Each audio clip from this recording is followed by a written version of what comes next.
Welcome to Focus Outdoors. Today we're going to feature Josh Hagemeister with Minnesota Guide Service. We're going to target multiple species using specific techniques. Pay attention today, this guy's amazing. It's going to help you put more fish in the boat.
You always have to have 3 or 4 plans, right?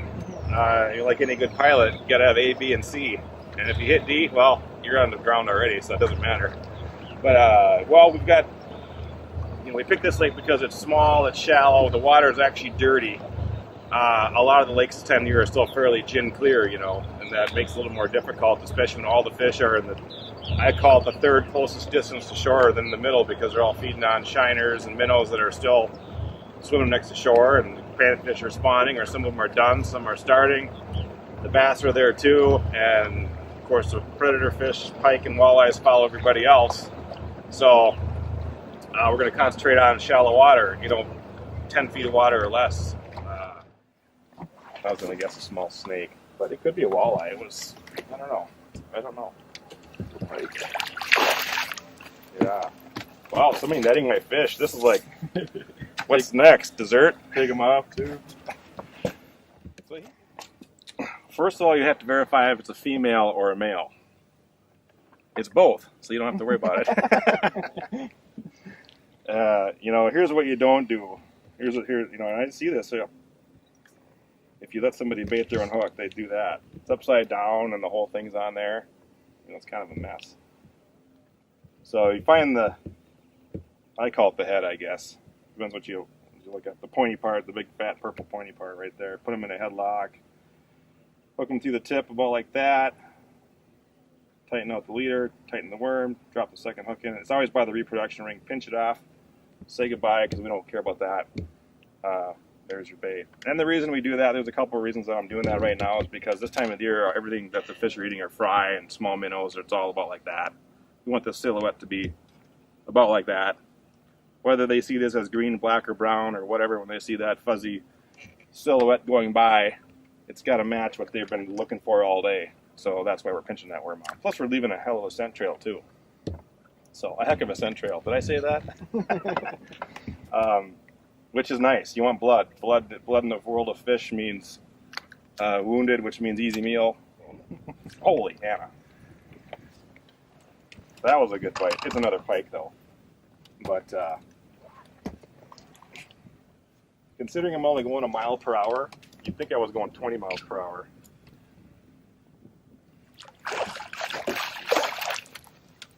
A little bit longer, anyway. That thing just drilled it. He came up from underneath there. Yeah. Whatever. Bye-bye.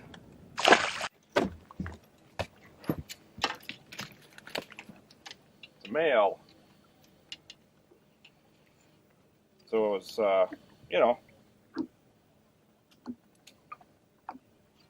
crappie cakes. That might be a Waldo. I think he's got a good head shake.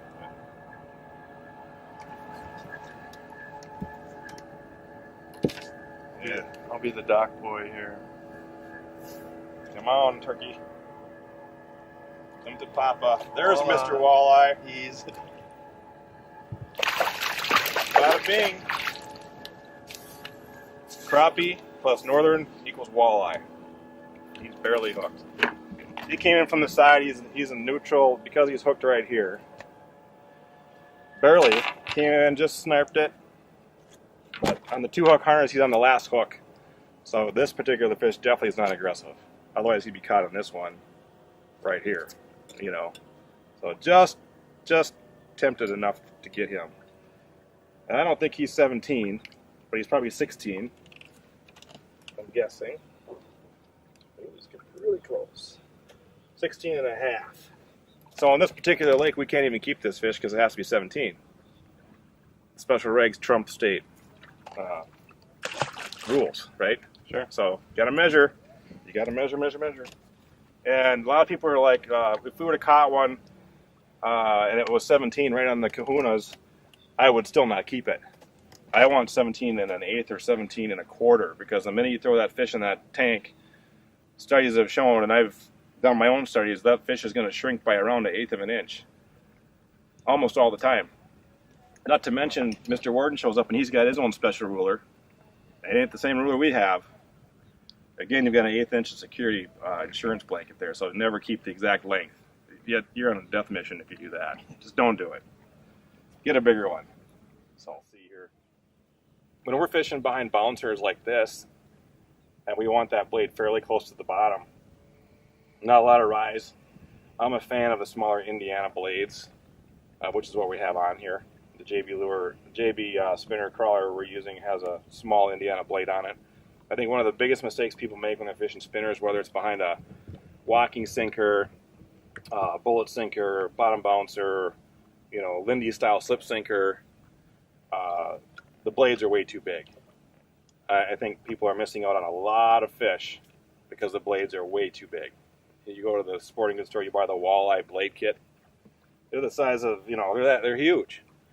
And yeah, you'll catch some bigger fish that way probably, but you're not going to catch numbers. You're not going to catch crappies. You're not going to catch bluegills. You're not going to catch accidental all these accidentals that you can catch on a small blade and still catch all the walleyes you want is not done generally on a big, huge, fat Colorado number 10 blade. It's just not going to happen. So you want to put fish in the boat, use a smaller blade, whether it's a Colorado or an Indiana. You know, I'd very rarely go bigger than a number 3 Colorado. And it's usually a number 2 or 3 or 4, or even a Indiana small, the size of your pinky fingernail. So small blades are definitely key. Colors, people have to pay attention to the colors of the blades, not just the paint on the front side of the blade, but what's on the back. Midwest Gun Dog Kennels is your full-time gun dog training facility. For over 30 years, we've customized our training to fit each individual gun dog. We know it takes a well-trained gun dog to handle wild birds to make every hunting trip a dream trip. Let Midwest Gun Dog Kennels put excitement back into your hunt of a lifetime. Midwest Gun Dog Kennels, where experience equals excellence.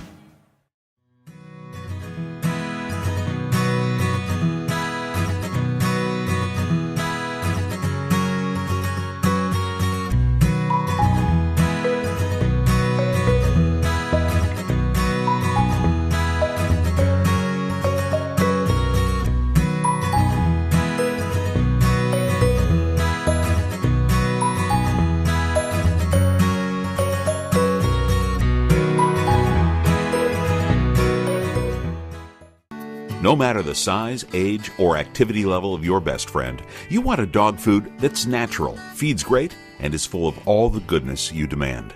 That's what we pack into every bag of Country Vet Naturals. Country Vet Naturals are just what the name says, natural goodness in every bag. We also make grain-free cat and dog food and treats. Learn more and find a dealer at countryvetnaturals.com. Country Vet Naturals, loved by pets, trusted by owners. Cool. As you might be able to tell, I spend a lot of time behind a shotgun. Whether it's at the clay target fields, sporting clays fields, doing exhibitions, or bird hunting, I always trust my shooting skills to the Rio elites. Not only for the lighter recoil, but as you can tell, the harder hitting, consistent patterns. These clay targets don't stand a chance when you shoot Rio elites. Make your next day on the water even better with Airwave Pedestal. The only air suspension system that can be custom adjusted to the weight of the rider. No unreliable springs, no oil-filled shocks to leak. Our patented design utilizes a 2-stage suspension system to smooth out the roughest ride, while limiting travel to an industry-leading 2 inches. This boating season, enjoy your time on the water to the fullest. Find out how at airwavepedestal.com. Whether it's a Colorado or in Indiana, I very rarely go bigger than a number 3 Colorado. And it's usually a number 2 or 3 or 4, or even Indiana is small, the size of your pinky fingernail. So small blades are definitely key. Colors, people have to pay attention to the colors of the blades, not just the paint on the front side of the blade, but what's on the back. Is it green paint on a gold blade? Is it green paint on a silver blade? Is it green paint on a white blade? That's important, because they are not the same color. So in this particular case, the water is pretty dingy. A lot of the food sources in this lake, boy, I'll tell you what, these lucky fish right there. You always try to match the food source with the location of the lake you're fishing is how I pick my blades if I'm using blades that day. For instance, if we're going to a deep, clear lake, we'll just say a classic walleye lake. We're fishing mid-lake structure. I know the walleyes or the fish out there eating roaming nomadic bait fish like Cisco's, small tullabies, shiner minnows, that kind of stuff. My blades are all going to be silver. Silver with blue or white, or silver with purple, whatever. But it's going to start with the silver blade itself, because I'm going to match that bait fish with that blade. I go shallower in that same lake. I go a mile that way. Now I'm fishing in the weeds in 12 feet of water where they're eating baby sunfish and perch. Now I'm going to a gold blade with maybe orange or chartreuse, because you're going to perch and sunfish colors on that blade. That's what you want. So in this case, there's a little more room for slop because we have all the combinations tied together. But we're using the chartreuse in this lake because the water is so dingy. And the silver flash to try to get more flicker out of it because the water is so brown. The gold blade tends to disappear in brown water, where the silver does flicker a little bit more. So really simple, except for that one. That's a pike. Is that it? Oh, it's got to be 25 pounds. Did you see that thing? I was hoping it would turn into a walleye if I said it's a pike, but it's a pike. Yeah. You want them in the boat? Yeah, that's fine. They're all the same. You want to make sure you've got a hook in the net. This is dangerous. This is where you get stuck. Don't do that. There. That was good. Always get the fish off the hook first. They're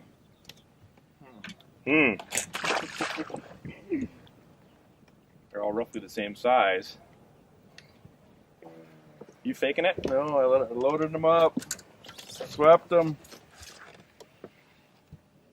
What do you got? I don't know, there's no tug northern It's yet. a walleye then. Ooh. Nice. Piece of cake. Oh, look at that. See how inactive that walleye was too? When they fall off in the net like that, they're not aggressive whatsoever. So I caught the one on the second hook, barely hooked him. You saw that, right? This guy, the minute you let off tension, fell off. They're not hopping today. They're not real aggressive. So that's an indication. So maybe what I'll be doing, that's why I dropped the boat speed 0.2 miles an hour after I caught mine. And that helped a little bit maybe, I don't know. But nice little fish, as far as eater Waldos go, I guess. What the heck?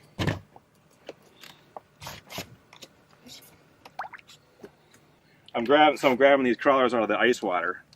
There's a reason why I have them in ice water. And part of it is transporting the bait.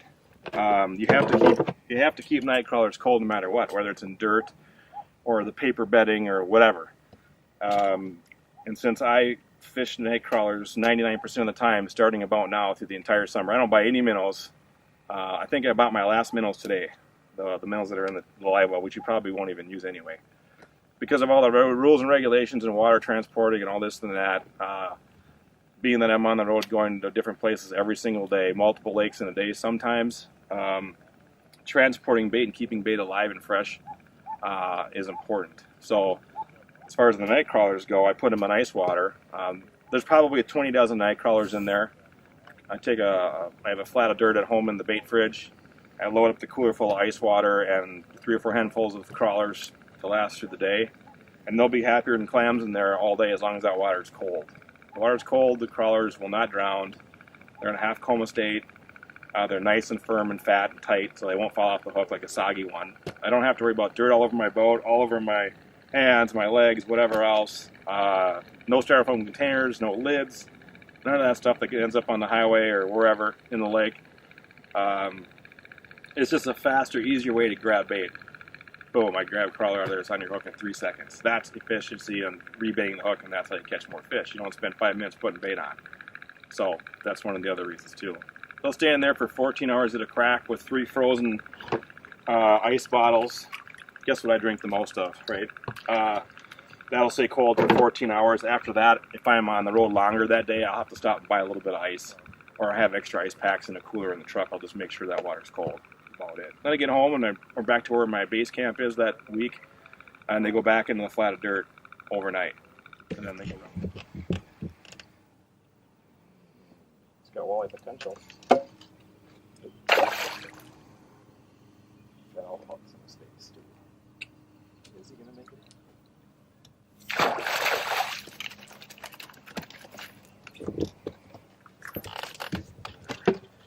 See how the pike are just inhaling those things?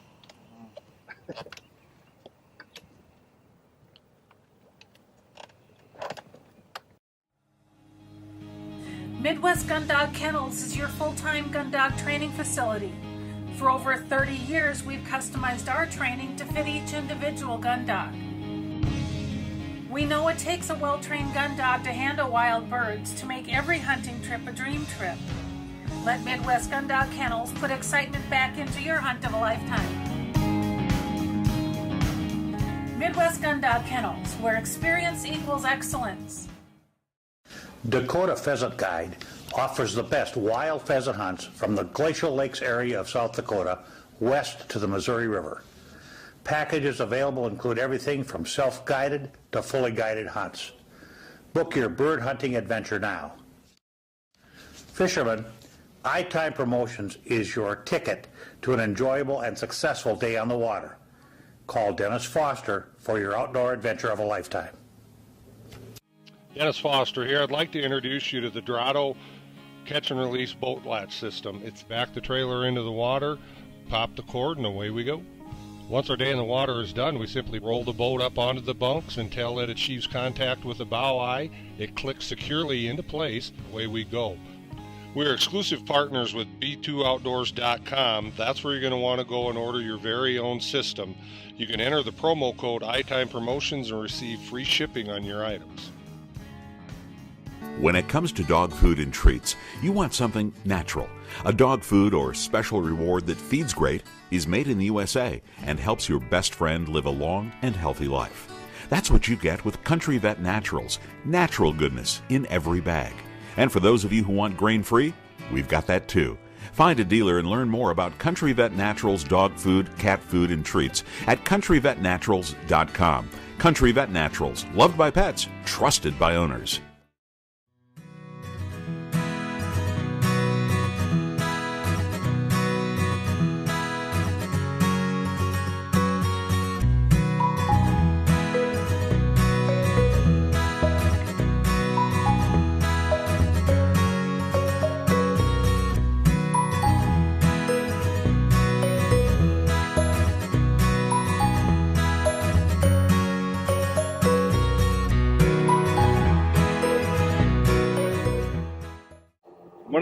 One of the biggest weaknesses people have fishing in a lot of places is that they are scared to fish weeds. You know, bass fishermen aren't, or at least they shouldn't be. But a lot of your walleye anglers and things like that, they just don't know how to fish the weeds. They're scared to fish. The weeds are a lot of work, and they are. And I know it. But there are the majority of the population of fish live in the weeds, I think, in most lakes, and they never leave them. You know, fall, spring, winter, summer, doesn't matter. Weeds, weeds, weeds. And so typically most people will fish the weed line or the weed edge. You know, they'll find the weed patch or the drop off, and they'll find the weed edge with their electronics, and they'll troll along it. or jig along it, whatever, the fishing along that edge, that's only a 30% of the fish that are around those weeds. The other chunk are well inside the weeds.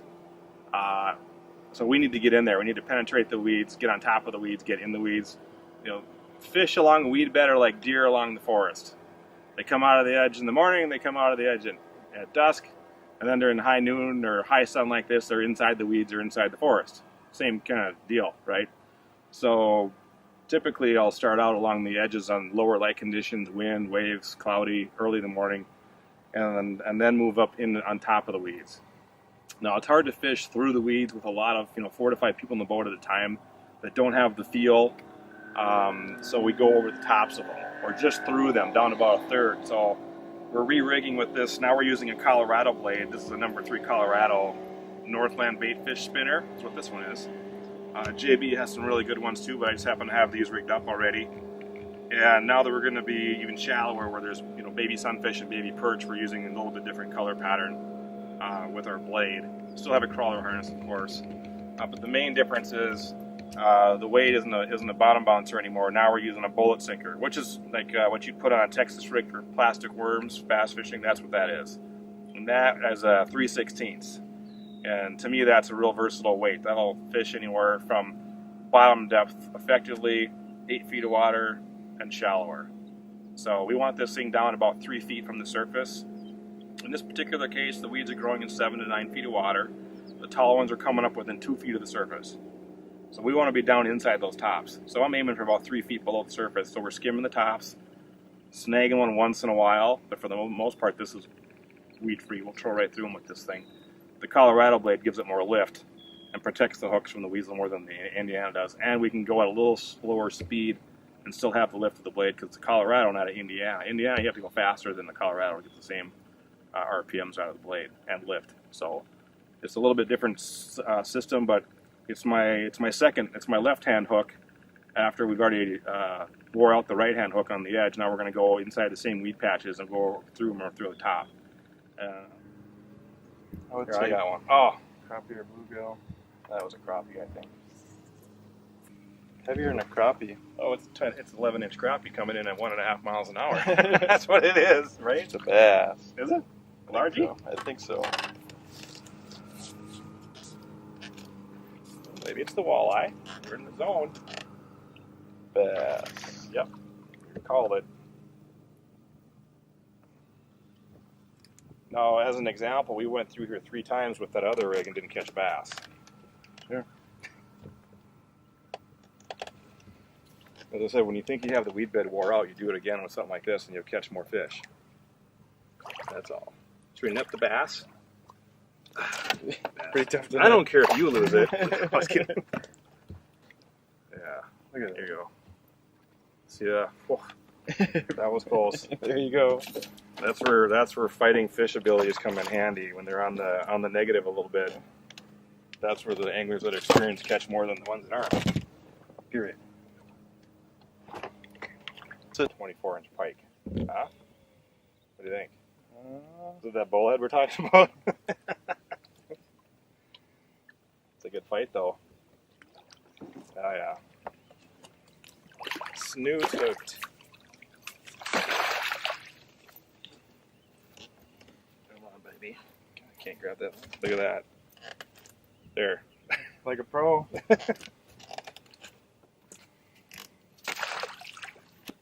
So my blade, this has got the silver backing. We were talking about the silver earlier, which our Indiana's had on. Silver, and the color on the front. That's what you've got on. I've got the exact same size on, same weight, same leader length, same distance back, same everything. The only difference is my blade is not shiny. So I'm taking that off and I'm going to put this, I'm going to find another one of these and put that on instead. So, because there's no way I'm going to let you outfish me, period. Anytime somebody switches to what I'm using, you know? So, but that's the deal, yeah. Mine's all chartreuse and painted, no flash. So this one still got some chartreuse on it, you know, but it's got flash. So that's what I'm going to do. There you go. Feels like it's coming up. There's a jump. There's a bass. Bass. I'm in the 5-foot zone now. I'm always in the 5-foot zone.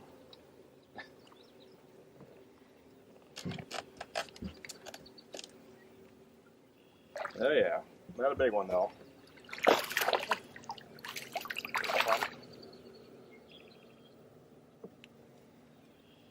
can't even see the fish down 14 inches hardly.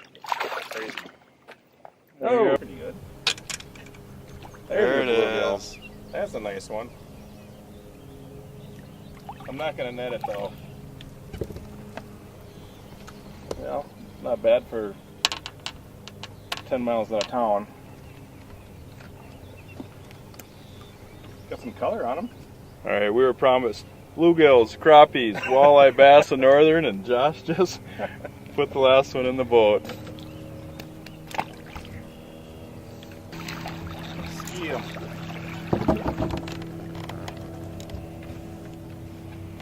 A little male. That one wanted it fast because I'm cruising on my line. Oh, get out of that.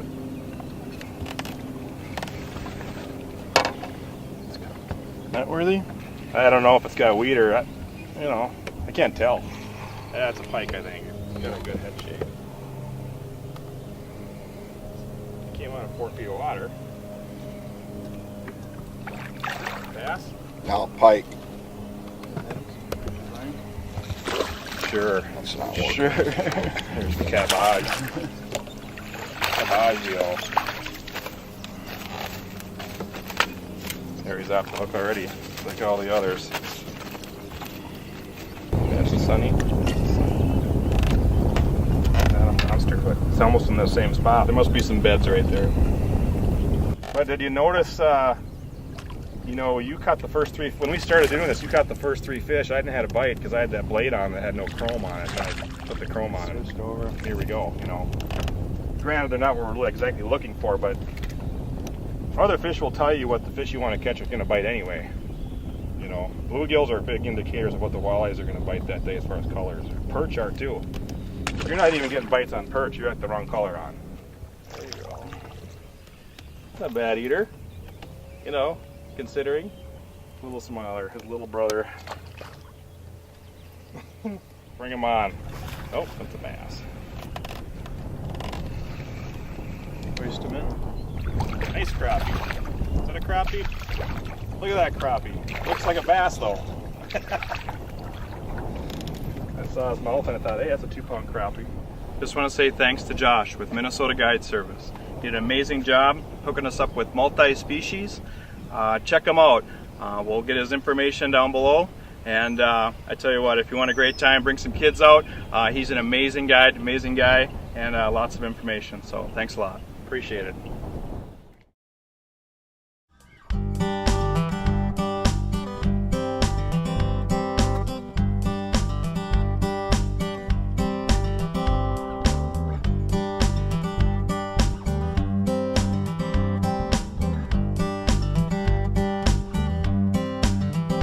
Diesel train rolls down the line as I'm headed for the land of corn and rye. There is a place I'm always satisfied, full of remedies to ease my worried mind.